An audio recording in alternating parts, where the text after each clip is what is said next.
beyond words, I couldn't make the formula until I found yellow violet, because that's one of the more recent flower essences that we've made. And that's happened a couple of times. When we found Stone Circle, then we finished Guardian. We found yellow violet, then we could finish this one.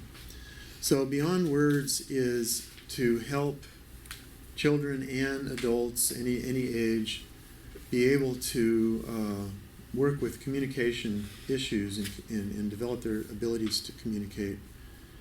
But it takes into consideration the non-physical communication as well as the verbal, more physical communication.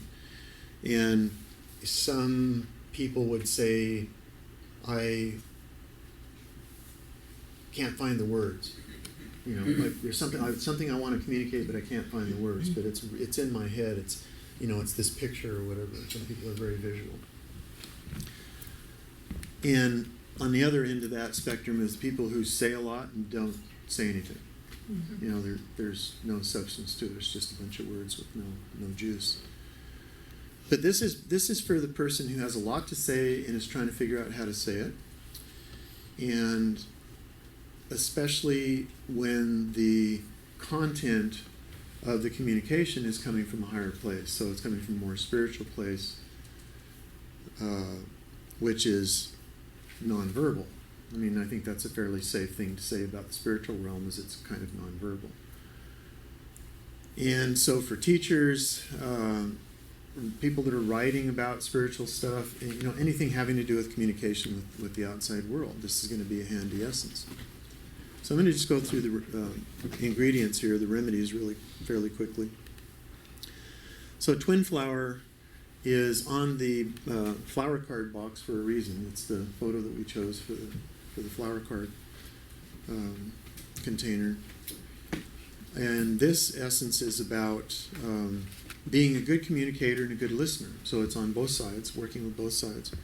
And if you sit in a grove of twin flowers, which you can find in Fairbanks in the birch forest, there's a sense of calm and serenity. And so it's bringing that calm and serene energy into the communication, the act of communicating.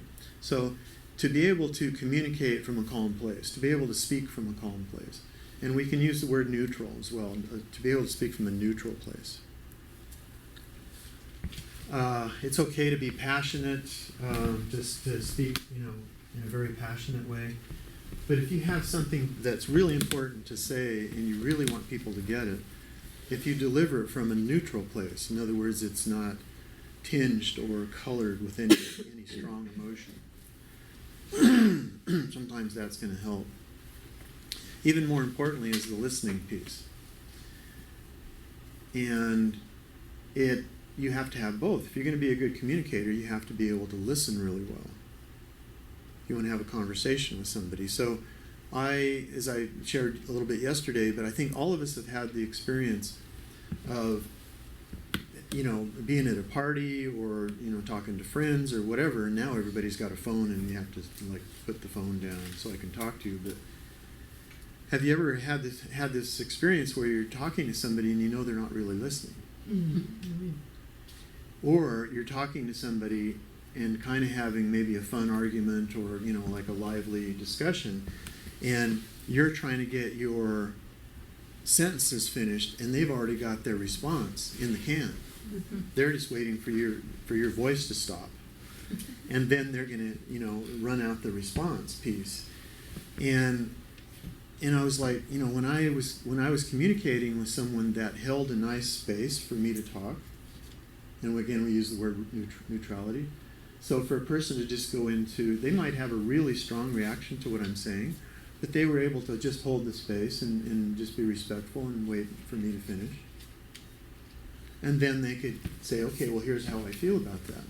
So imagine having this calm neutrality on both sides in a really heated discussion. Because what that enables the listener to do is really get what the person is saying. I really hear what you're saying and I feel what you're saying. Sweet gale is an amazing plant in that there are the female flowers on this bush over here, and then the male flowers will be on a separate bush. They don't occur on the same plant. And it's the first transgender plant that I've met. So what Sweetgale is helping us do, it's about emotional communication. It's about clarity in emotional communication. And to be able to communicate to a member of the opposite sex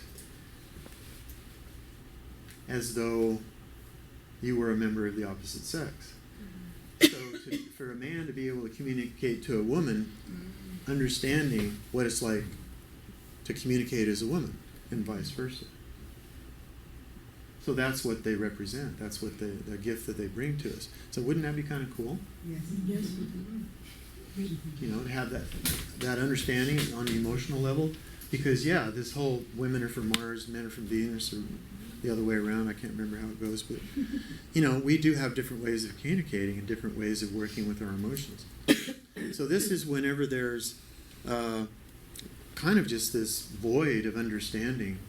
You know, a woman is expressing her emotions and the guy is just not getting it, and vice versa, because we also suffer from that when we finally do get to expressing our emotions. And then, you want that resonance. So it's safety in communication, in emotional communication, and feeling heard. Lapis, again, is working with the connection between direct knowing and helping it become more pragmatic and logical. Azurite, getting the earth energy to facilitate and to authenticate the communication. And then Lambsquarters, which is considered by many people in the world to be a weed. It's completely edible. It's really yummy to put in salads. And it's a heart essence, so it's working with heart communication. And there's two essences in here working with the heart, but Lambsquarters is to help, and it doesn't matter male or female, but it's to help get to a deeper level of communication. So there's the surface level, the talk that you have in the post office with the people that you see, but it's to go to a deeper level.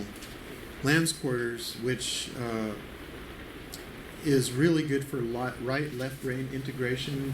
So it's really good for people who are only know how to communicate logic.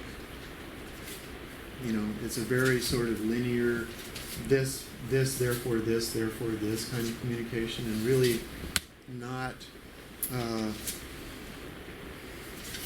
I'm not going to say more of a scientific kind of communication, because a lot of scientists are very intuitive, but it's more communicating from the head rather than the heart.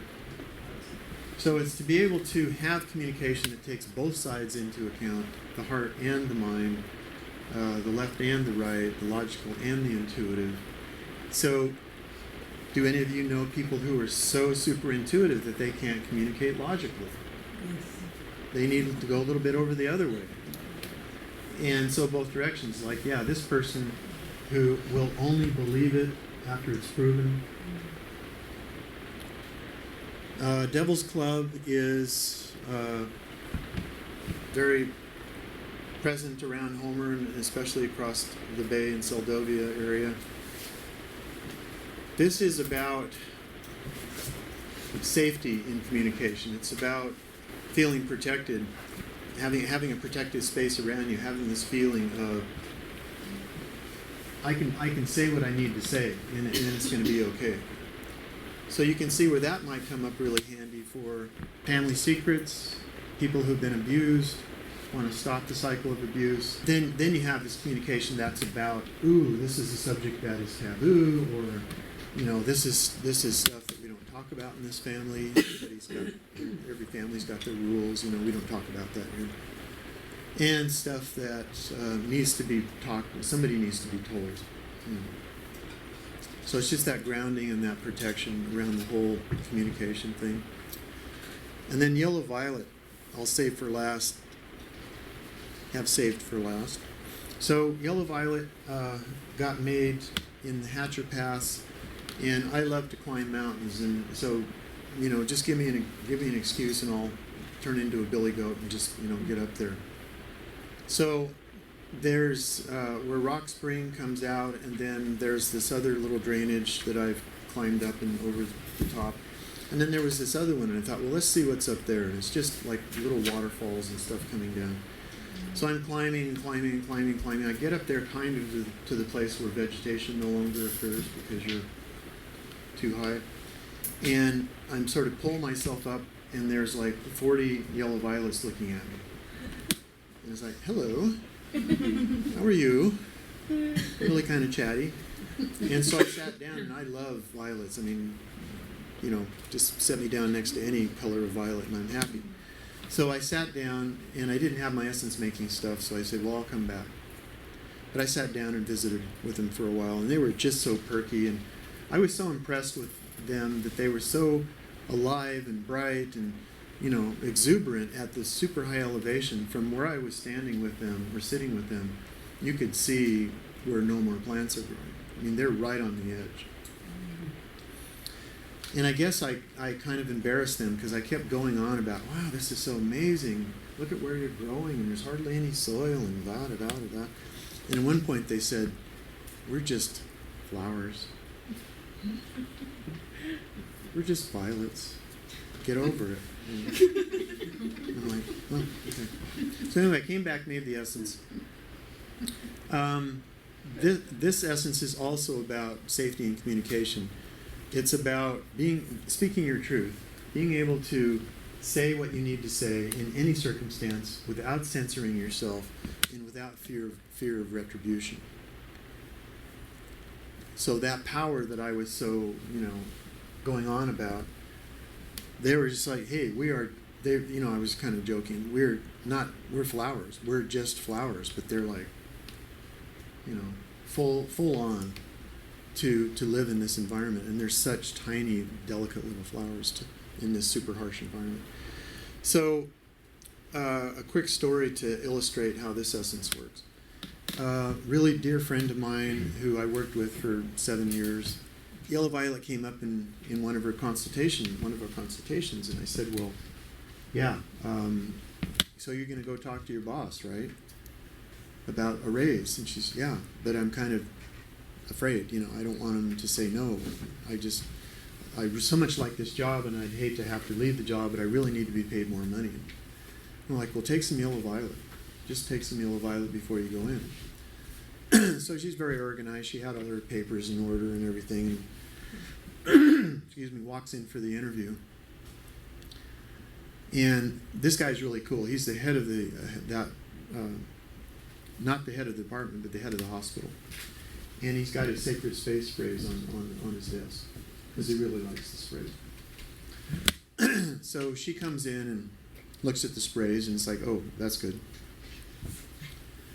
And she just launches into this, this is why I want to raise, and da-da-da-da-da-da, and just starts laying out all the points, and she's very passionate, and, her voice is really clear, and she said, part of me was thinking, like, where the hell is this coming from? Because this isn't how I usually am. And he had to stand up. He was like, yeah, right. And at one point he just stood up and he said, you've already got the raise. And she kept going. She didn't really hear him. She's like, and, da-da-da-da-da-da. And he's like, you've got the raise, and I'm going to give you more than you're asking for. And then she got it. She's like, oh, okay. Well, thank you. And, walks out. And she's telling me this story, and she said, and he gave me, like, way more than I was asking for because, he knew what she was worth. But the whole point of that is that she was able to just really, rock that interview and just be really clear. And that in and of itself was a really empowering process for her. She said, I really found my voice. I really found my authentic voice. So I was telling that story with my staff, and they're like, oh, when can I make an appointment to come over and talk to you about a raise? And I'm like, oh, damn. I got to keep some of this stuff secret. So that's beyond words.